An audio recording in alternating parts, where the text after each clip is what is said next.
Hello and welcome to Geometry. Today we're going to be taking a look at section 7.3, Secants and Tangents. So, our first problem is number 24.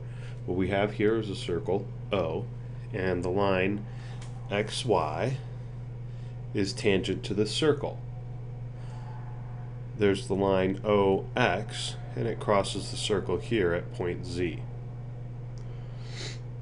We're told that OZ is congruent to ZX and that XY has a length of 6 inches. Now what we need to find is the radius. The radius of this circle is the length of segment OY. So that's what we're going to be looking for. And that's also the length of OZ. So we get either one of those, and we've got it. But wait, there's more. OZ is ZX, so this is the same thing as finding ZX. We find any one of these three lengths, we've got the radius. Now, of course, we know none of them. Otherwise, this wouldn't be a problem. But it is a problem.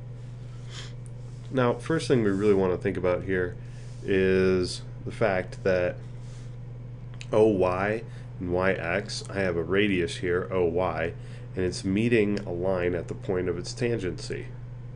That is to say, YX is tangent at point Y to circle O, and we have radius OY. Well, this guy is perpendicular. And that's from theorem 7.11. We'll just write that in there. OY perpendicular to YX. Theorem 7.11. So this triangle, OYX, is a right triangle. We're going to use the Pythagorean theorem.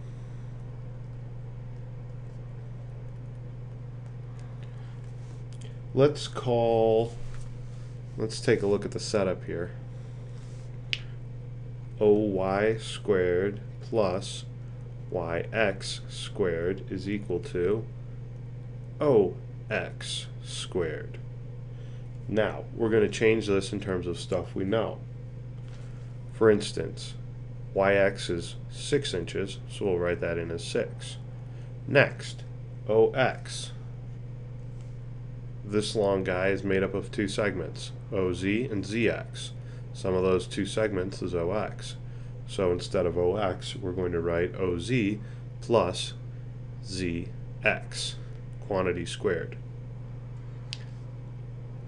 We aren't going to do anything with OY yet.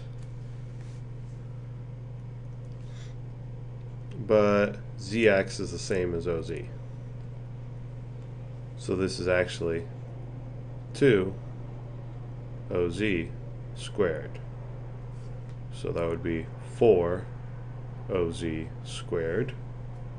But OZ is the same as this guy over here, OY.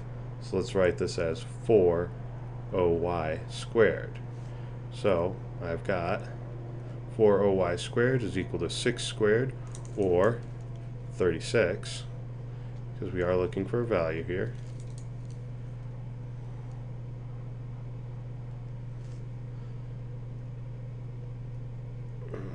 Plus OY squared. So, give us a little bit more space here. 36 is equal to, subtract OY from each side, 3 OY squared. Divide each side by 3. 12 is equal to OY squared. So that means OY is the square root of 12. And that's the radius, R. Alright. Time for another problem. Section 7.3, number 32. What we're given here is a circle, O, with two lines. The first line, L, is tangent to the circle at point B. The second line is a secant line, and it crosses the circles at points A and C.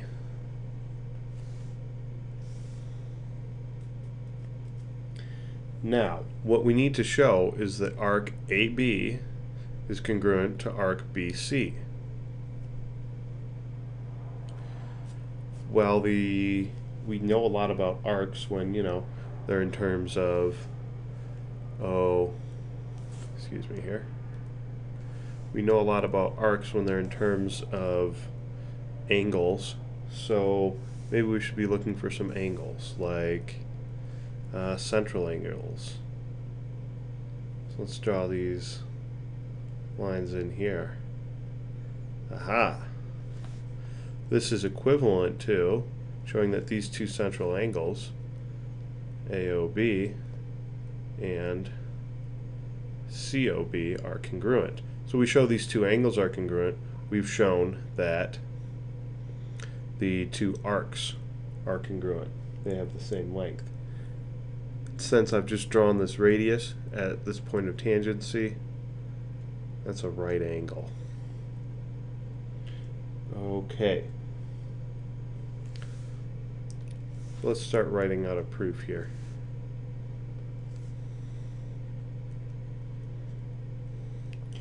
Start with what we just did. OB perpendicular to line L. That was again theorem 7.11. Next, we know that OB is perpendicular to line M. This was way back when corollary 5.6.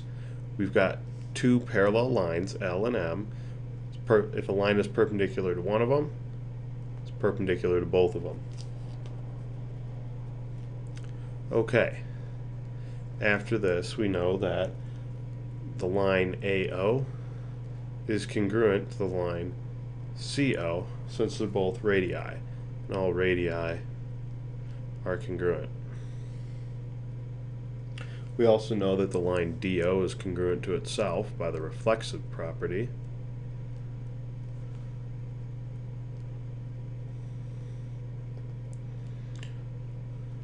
So we have this is congruent, line D, excuse me. This point right here, let's call this D. So I have DO congruent with itself. I have a right triangle, DOC, a right triangle, DOA. They share 1, 2 pairs of congruent side, hypotenuse and the leg. So these two triangles are congruent. Write that out as triangle ADO is congruent to triangle CDO. Again, this is by hypotenuse leg congruence. AO and CO were the hypotenuse. DO and DO were the leg. I've shown them both congruent explicitly in this problem. I've got two congruent triangles. That means that their parts are all congruent.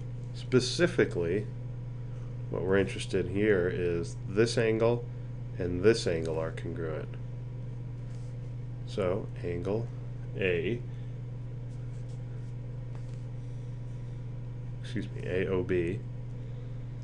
is congruent to angle COB. Congruent parts of congruent triangles are congruent, or corresponding parts of congruent triangles are congruent, which implies that arc AB is congruent to arc BC, because they have congruent central angles, congruent angles. This is problem number 7.2.28. We show this explicitly. I think outside of that section we can go ahead and assume it. So this proof is done.